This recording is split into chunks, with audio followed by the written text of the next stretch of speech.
At times, two messages in the Gospels related to the reading today, and at other point, Jesus says in one place, "Do not let your right hand know what your left hand is doing." But in today's Gospel, he says, "Let your light shine. Don't hide it." So what are we supposed to do? What's the answer to that? Angela Merici was a woman who lived in, I believe, 1400s, 1500s in Italy.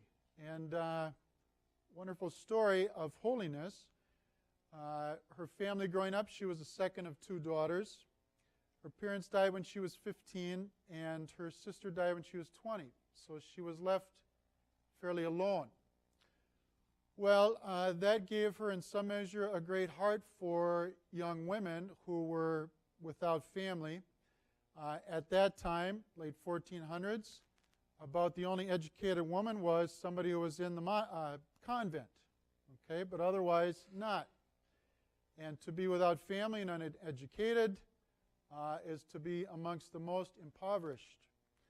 So she decided, felt called by God to reach out to some of these young girls who were without family, without education, to teach them, to help them. And she started a home. She became a third-order Franciscan and would eventually invite others to join her in that mission. Lived a very holy life. She had beautiful hair. She was from the northeastern part of Italy, and some of the folks up there are actually more fair-skinned.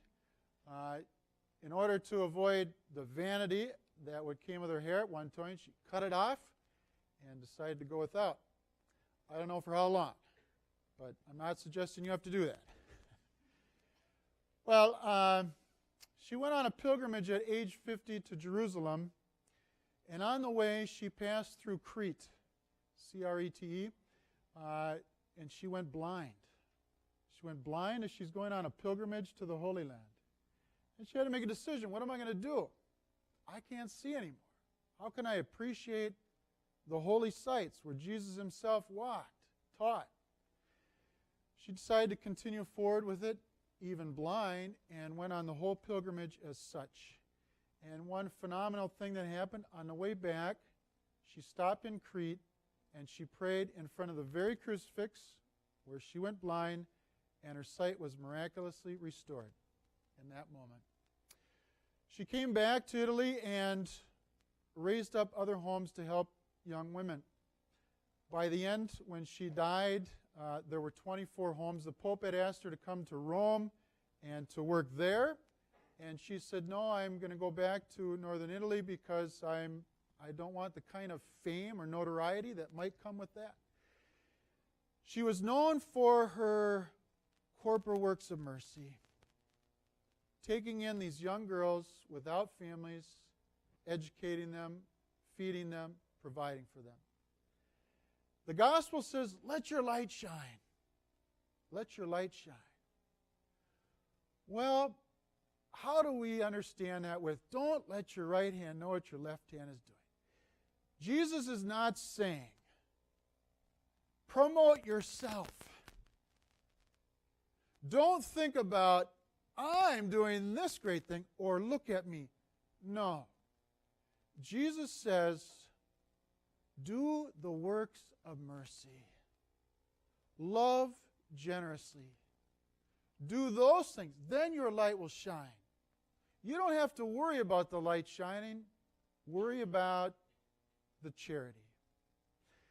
And so in our first reading too, it says, when will your light shine? When you feed the poor, the hungry, when you clothe the naked, then your light will shine and eliminate the darkness. I was reading an article about a doctor in Mobile, Alabama. Now, we had these storms this winter, so we've had a real winter up here, right? Yeah, and this is one of the things that keeps our state with less population than others. So we can actually have yards, okay?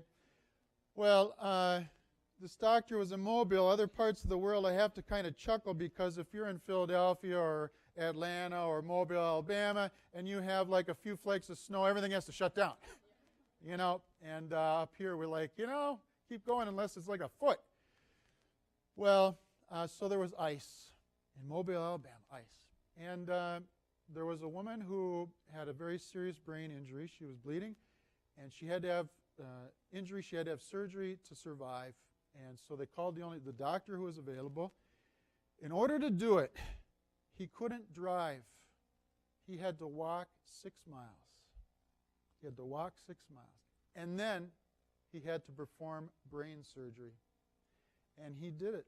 And he did it. And he didn't think twice about it. And I cite it because that is an example of the light shining. He was just responding to the grace with sacrificial love, saying, I need to do this, if you will, corporal work of mercy. So today, let's say a prayer. Lord, may the light you have given to me shine. It is Jesus' light in us, but it's not just Jesus' light. It becomes our light too. We are divinized. We are transfigured by the light. Lord, may your light shine through me.